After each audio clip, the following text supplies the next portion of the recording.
Fidèles téléspectateurs de l'Info Monde Magazine, merci, puisque vous êtes tellement nombreux de nous suivre. Aujourd'hui, c'est un nouveau numéro et un numéro spécial, chers amis téléspectateurs. Nous l'enregistrons en partie de Kinshasa. Ici, dans la République démocratique du Congo, Moussika, tous en ferme, Moko Toye, Pendato peut s'appeler information. Il y a ma motali ferme, il y a ma motali agriculture, il y a ma motali élevage. On a invité la mission spéciale tous en à développer pour que vous compreniez très bien. Alors, dans l'entretemps, mesdames et messieurs, je vous demande de suivre ceci et on se retrouve juste après pour tous on a invité la mission.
Conga, précisément na kati na ferme na ngai on a exploité étant piscicole, disons na sa pisciculture, na sa riziculture, na sa na porcherie, puis na ba culture maraîchère, tout ce qui est na rapport na banyama, ba mouton, na ba chèvre, na poulailler, tout ça nango na kati na ferme. Mais bisiko to telemia wa musala nango pendeza nini na mayo komona boye, musala nango ezani. Oui, c'est le premier. Oyo, et pas boyer, ils allaient rivière Bibois, ils allaient pour le captage, il y a entrée, il y a maille pour la pisciculture. Pisciculture, ils allaient tout ça qu'à élevage à Bambisi. Tout ça qu'à élevage à Batilapia, tout ça qu'à élevage à Ngolo, Ngusu, na ba variété mususu ya fleuve, tout ça qu'à expérimenter na ba zaiko, tout ça na bango awa. Les espèces de Bambis et Bélé, tous les total na 50 ans piscicole, on a fait la culture maraîchère, na élevage à Soso, Ngulu, donc tout ça dans ces places. Oui, ils allaient comme ça, ils allaient genre Mboto, mais ils allaient mon nez. Oui, ils allaient bien, parce qu'on s'est appelé Makayabo, tout ça qu'on fait Makayabo, ils allaient bien, un ça bien. Voilà. Zo continue ma sona biso skoto ke nanga mokuna total sa ba congolais nyoso makambo ezoleka ba bambisi yango pe ba mona yango ba mona pe ba élevage to pe ba meme to pe ba ngulu nyoso ba mona yango ezala bien pour que ba sepela ba mona ke mona mboka pa zo sa musala na musala watangela classe pasteur. Oui, effectivement, c'est ça. Oui, natanga yango na poto na jamblo. Oui, c'est toujours bien que ça moi partage l'expérience pour motiver batum susu basa la paix la volonté ya kosalango parce que on peut faire le commerce vente achat sur la frontière au Koya mais la terre n'est jamais ingrate quand tu amandes la terre tu auras toujours de la production. Merci à suivre là.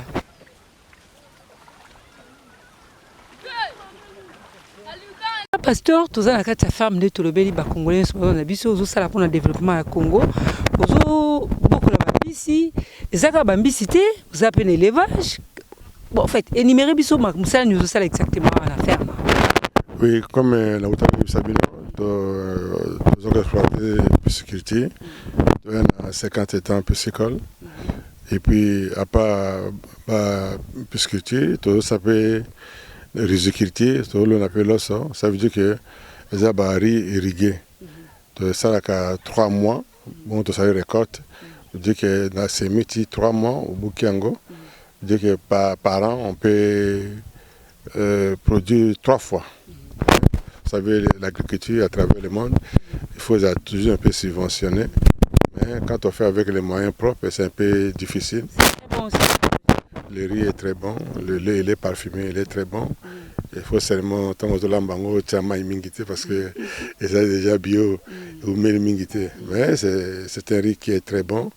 Et ce qui doit intensifier la production d'Abisso, ça peut nourrir même tout le monde. Mais tout dépend seulement de la capacité, il y a investissement. Donc, ce financement est bien installé. Tout ça, d'abord, on sait concerne la culture, tout ça la culture maraîchère. Dans la culture maraîchère, tout ça la culture par mois. Et dans la culture, après 3 mois.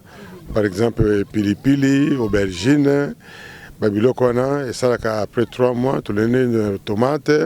Les alipés, tout le monde bon, d'autres cultures, comme la matembele, épinards, 1 mois, tout au plus, quelques jours, on a des arabes pour la consommation, ou bien pour le côté kango rapidement. Mais il y a des cultures, c'est ça à 3 mois, le cas de pilipili, le cas d'aubergine, ça 2 ou 3 récoltes, si mango, on passe à autre chose. Nous, surtout, on a la carte de à part la culture, nous avons la porcherie, des alliés. Nous avons la porcherie, nous avons 30 box. Nous avons une barrage, il y a port de la large white, nous avons la carte de Bisso. La carte de la porcherie, à part porcherie, nous avons mouton, la chèvre, c'est placé. Et puis nous sommes en train d'élargir une poulaille nabiso, pendant un poulet de chair, une pondeuse. C'est ce que nous sommes en train de faire maintenant. Le travail est en cours. Tout ça que déjà on a un peu réduit, mais cette fois-ci nous voulons un peu élargir. C'est ainsi que nous voulons produire le poulet de chair et puis la pondeuse pour la bamaki. C'est seulement il y a quelques jours que le ministère de la Pêche et l'Élevage a eu visité Bisto, après ça, quelques balevins, la balevin, c'est un petit poisson, tout le Congo pour la pisciculture, aliments. Les aliments là, il faut payer tous les jours. Alors ça coûte. Je veux dire que ça vous demande beaucoup. Quand tu dois prendre un sac par temps, mais par jour, alors par jour, parce que ceux qui vraiment la carte que balayer bien, on a la production après 3 mois, la production il y a 2 tonnes. Ça demande rien que le financement pour que vous arrivez quand même qu'on nourrir ceux qui financent Kinshasa ce qui est financement, c'est que on a des aliments d'une manière continue, que coller Sabango, que la production sera aussi continue.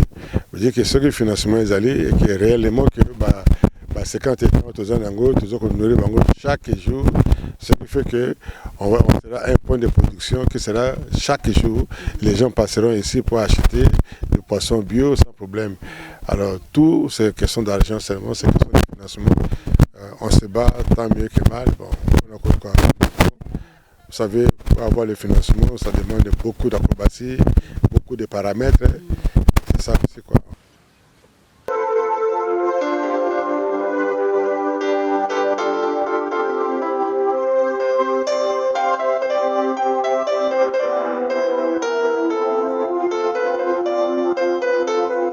Chers amis téléspectateurs, c'est pour la suite de notre émission, c'est-à-dire deuxième partie de l'émission Nabiso.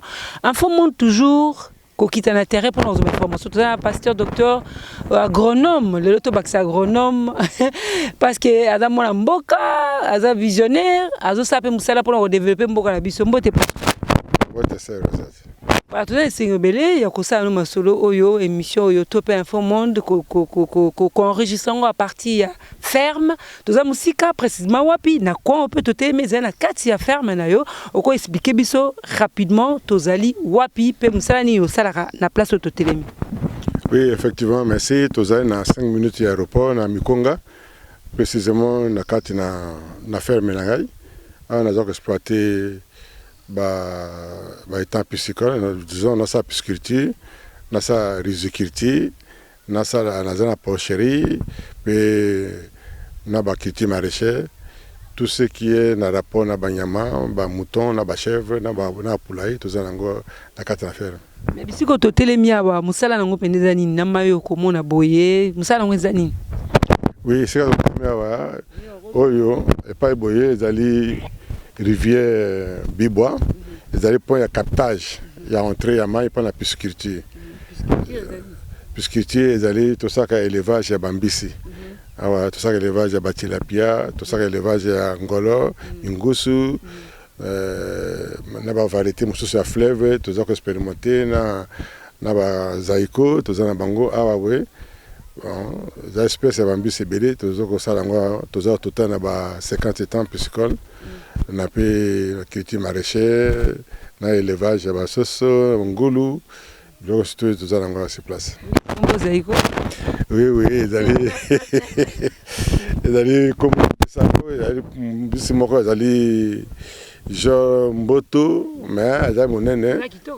Oui, ils allaient bien, parce qu'on s'est appelé Makayabo, tout ça qu'on appelle Makayabo, ils allaient bien, un peu ça bien. Voilà. Zo continue maso na biso sikoto ke nanga mokuna total abinda total sa ba congolais nyoso makambo ezoleka ba mbisi yango pe ba mona yango ba mona pe ba élevage to pe ba meme to pe ba ngulu nyoso ba mona yango ezala bien pour que ba sepela ba mona ke mona mboka pa zo sa musala na musala atangela classe ya pasteur. Oui, effectivement, c'est ça. Oui, natanga yango na poto na Jamblo. Pourquoi pour mettre bango ni balanda ba continuer pour te faire découvrir bango.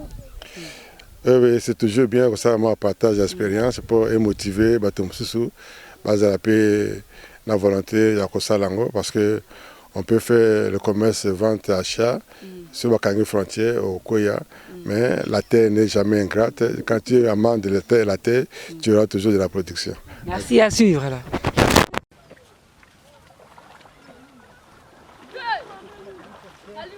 Pasteur, tous la carte femme de Tolobeli Congolais, on a biso zo sala pour le développement à Congo.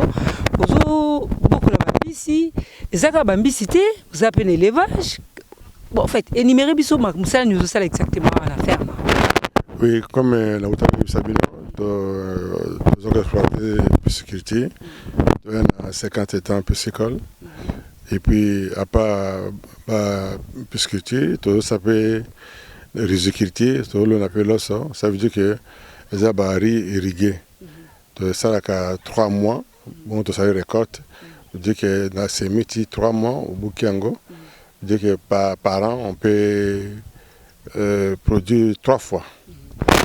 3 fois, wana, vous êtes kangopé? Oui, ce sont de très bons riz, les abari très parfumés. Batomingo, balinga bio, d'habitude. Sans problème. Alors, comment on peut déjà avant même que la production installée, on ça la Congo, tellement que c'est un travail qui demande beaucoup de moyens. Vous savez, l'agriculture à travers le monde, il faut toujours un peu subventionner. Mais quand on fait avec les moyens propres, c'est un peu difficile. Le riz est très bon, le lait il est parfumé, il est très bon. Il faut seulement tant que l'ambango tchama imingité parce que c'est déjà bio ou mille mingité. Mais c'est un riz qui est très bon et ce qui doit intensifier la production d'abissaux, ça peut nourrir même tout le monde. Mais tout dépend seulement de la capacité, il y a investissement. Donc ce financement est bien installé. Tout ça, d'abord, en ce qui concerne la culture, tout ça s'appelle la culture maraîchère. Dans la culture maraîchère, tout ça, la culture, tout le par mois. Et dans la culture, tout le après 3 mois. Par exemple, pilipili, aubergine, babilokwana, et ça, après 3 mois, tout le tomates, et zalipé, tout le Congo. Bon, d'autres cultures, comme la matembele, épinards, un mois, tout au plus, quelques jours, à Tekiango. On a des arabes pour la consommation, ou bien pour la côté Kango rapidement. Mais il y a des cultures, c'est ça à 3 mois, le cas de pilipili, le cas de aubergine, ça 2 ou 3 récoltes, si mango, on passe à autre chose. Nous, surtout en Tozanango, la carte Nesika, à part la culture. Nous avons la porcherie des alliés. Nous avons la porcherie Moko, nous avons 30 box.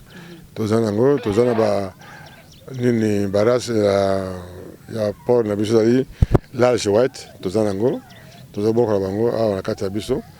La carte de la porcherie Nabisso, Bazaliwana, à part porcherie, nous avons des moutons, des chèvres, nous avons 6 places.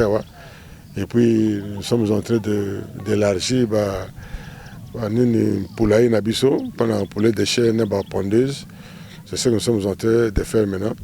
Des gens qui passent ici pour contrôler tout, et avec leurs familles, dans chaque coin, disons chaque frontière, on a construit quand même des habitations pour les travailleurs, pour qu'ils puissent contrôler et vérifier tout ça. Il y a des gens qui travaillent ici, on a des vétérinaires, on a des travailleurs, on a des journaliers, les gens qui viennent, qui travaillent, qui partent, et il y a aussi ceux qui restent ici sur place aussi. On n'a pas mécanisé l'agriculture ici, c'est vraiment très difficile. On se bat tant mieux que mal. Nous voulons seulement que le gouvernement nous vienne en aide, quoi, parce que nous sentons qu'il y a des gens qui ont des financements, moins, et sur les terrains ils n'ont rien, mais tandis que ceux qui ont ils ont fait preuve sur les terrains, bon, avoir les financements c'est un peu difficile, c'est un paradoxe. Bon, nous espérons qu'avec votre concours, les gens qui peuvent nous suivre, ceux qui sont intéressés, bon, on est là pour que nous puissions produire davantage, que la RDC puisse aller de l'avant, quoi. Nous avons un pays qui est béni, la terre est là, il faut que chacun de nous regarde vers la terre. Avec la terre, même un grain que tu mets, tu vas jeter quelque part, ça va pousser. Mais nous avons toujours l'habitude de regarder ailleurs. Regardons autour de nous, regardons la terre, et nous allons faire des productions. Et que je demande aux dirigeants